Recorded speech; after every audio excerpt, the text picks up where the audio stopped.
Preguntaba acerca de la crisis. Más allá de la crisis económica, pareciera que hay una crisis política, una crisis discursiva, simbólica, una crisis de liderazgo. ¿Cuáles son los escenarios? Porque cuando se presentan estas crisis, históricamente los pueblos han respondido, han reaccionado. ¿Cuáles son los escenarios?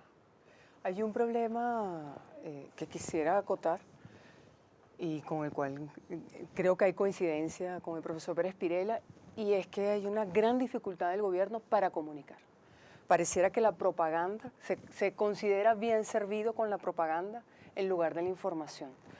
Entonces, se pretende tapar con propaganda los problemas, pero cuando uno sale a la calle se encuentra con las colas, se encuentra con que no hay medicamentos, por ejemplo, no hay un antibiótico, no hay una vacuna, con que hay Zika, que parece que es una enfermedad que está escondida bajo la tierra, porque tardamos varias semanas hasta que el gobierno oficialmente reconoció que había casos siquiera sospechosos de Zika.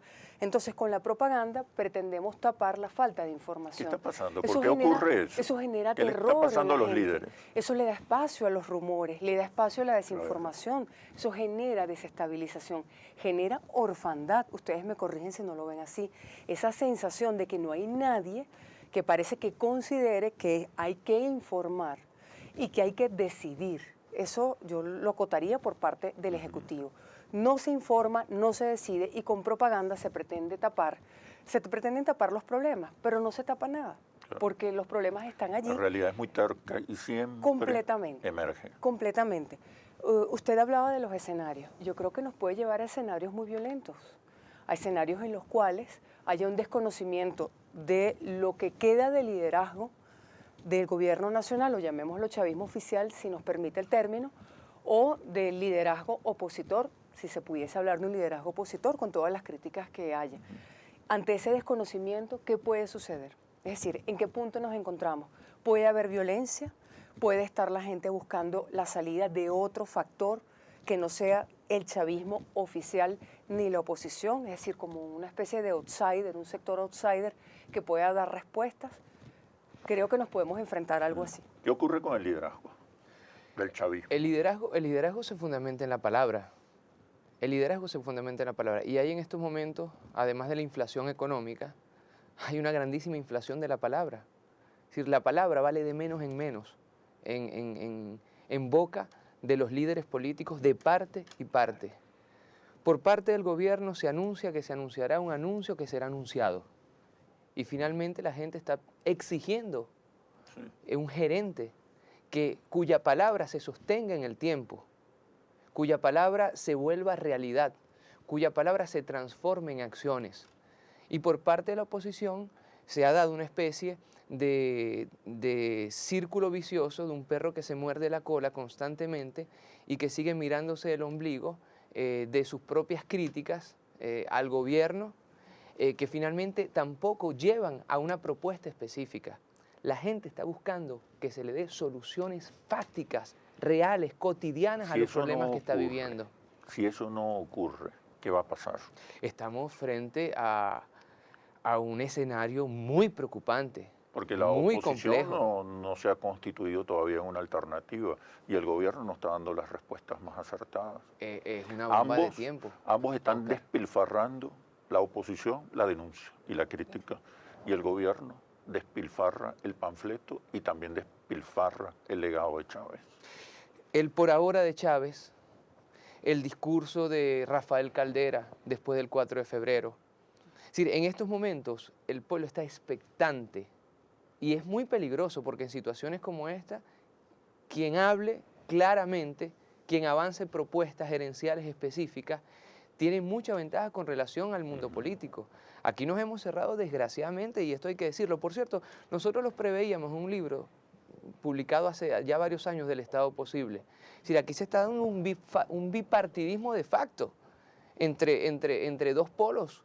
Por una parte, la MUD y por otra parte, el PSV, que se convierte en el gran polo patriótico cuando hay elecciones, pero realmente en el PSV.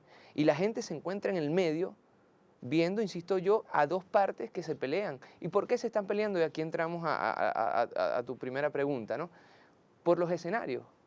¿Cuáles son los escenarios? Se están peleando por las gobernaciones, venideras, se están peleando por la posibilidad de un referéndum o de cumplir la promesa al presidente de la Asamblea Nacional, es decir, sacar en 6 meses al presidente Nicolás Maduro, y cerrados en ese círculo vicioso de parte y parte, de dos bandos, de un bipartidismo del siglo XXI, de un bipartidismo de la Quinta República, se encuentra en medio el pueblo esperando a ver quién realmente le va a solucionar sus problemas. Nosotros hemos perdido ya más de un mes desde la instalación de la Asamblea Nacional. ¿Qué se ha discutido en la Asamblea Nacional? Una ley de amnistía. ¿Para amnistiar a quién? Una ley que trata de chulearse 1 millón de viviendas construidas por la Gran Misión Vivienda de Venezuela, supuestamente para darle títulos de propiedad. Es decir, la discusión en si es una guerra económica del Poder Ejecutivo o si es una crisis sanitaria por parte del Poder Legislativo. Es decir, ¿realmente son esos los problemas que deben ser discutidos en el seno del Poder Legislativo? Los escenarios entonces se vuelven preocupantes, porque por cierto, cada vez que se levanta de forma honesta, leal, una posición crítica, inmediatamente se ve con sospecha de parte y parte, como si hubiera una componenda de las élites políticas de este país de espaldas al pueblo venezolano. Marisa, ¿te consideras una sospechosa, de traidora, contrarrevolucionaria, En absoluto. agente de la CIA? Me imagino que habrá gente que lo pensará en ¿Qué absoluto. papel juega la crítica en un proceso revolucionario? Es fundamental. El agua estancada se pudre y no hay que ir muy lejos. Es decir, un símil que se aplica a la vida natural, a la vida de la naturaleza, lo podemos llevar a la política. El estancamiento de las ideas, el estancamiento de la discusión pudre los procesos políticos. Y la verdad es que, digamos, hemos transitado un largo camino. Yo siempre hablo de la inclusión de todos los sectores políticos que convivimos en nuestro país y que vamos a seguir conviviendo y que demandamos soluciones y acuerdos justamente para poder salir de las situaciones críticas. Entonces necesitamos que haya debate, necesitamos discusión, necesitamos información, seguir muy lejos. La propaganda chatarra, basura, que muchas veces vemos en medios del Estado, en nada se diferencia de la propaganda chatarra, basura, que puede haber en medios que tienen obviamente una intencionalidad de tumbar el gobierno, de derrotar, de sacar de la presidencia al presidente Maduro por vías que no son las que están previstas en la Constitución. Yo creo que la batalla política en la Constitución está muy clara. Es decir, los caminos están allí, el liderazgo tiene que ver que esos caminos se van a activar. ¿Qué pasa si los líderes no logran interpretar las nuevas demandas, las nuevas expectativas, la nueva cultura política? Vamos a un escenario que probablemente sea violento. Vamos hacia un escenario que no sabemos, digamos, hacia dónde nos va a llevar. Porque la gente espera respuestas, la gente espera acuerdos. Es decir, sentarse en la misma mesa, acordar soluciones, no es traicionar a nadie. Es sencillamente trabajar en función del país. El chavismo va inevitablemente a un cisma. En Latinoamérica se viene toda una arremetida por parte de gobiernos de derecha.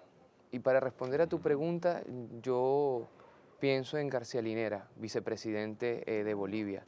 Él decía que en las relaciones políticas, sociales, como en las relaciones amorosas, de amistad, existen altos y bajos. Y cuando uno está arriba, en el enamoramiento más profundo, tiene que preparar la caída, los momentos. La pregunta es, ¿nosotros realmente nos preparamos para esto?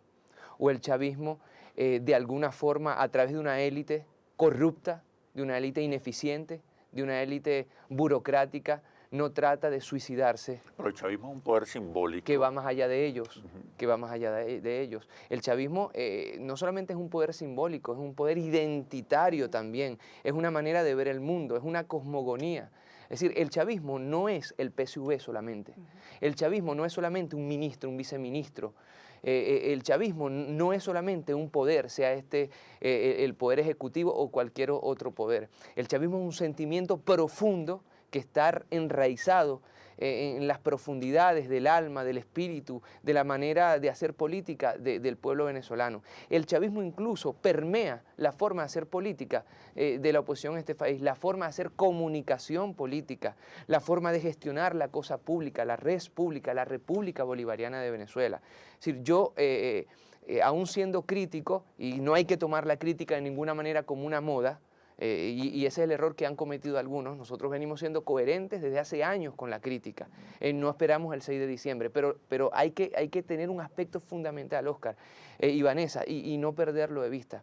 Que José Martí decía que no toda fruta acaba en la cáscara, y el chavismo no va a acabar con un gobierno, o cuando acabe un ministerio, o cuando salga de la palestra una persona pública. Termino. Eso sí, el chavismo entendido como una manera de hacer las cosas. Así lo definió Martelly después de la desaparición física de Chávez. El chavismo visto como honestidad, el chavismo visto como gerencia, el chavismo visto como lealtad.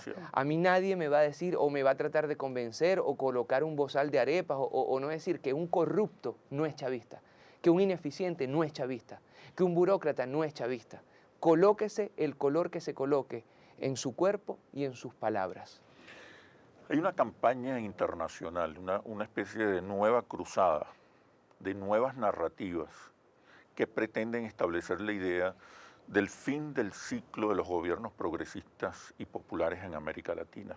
¿Cómo enfrentar esta campaña internacional contra la esperanza y la fe de los pueblos por un porvenir mejor? Pero la respuesta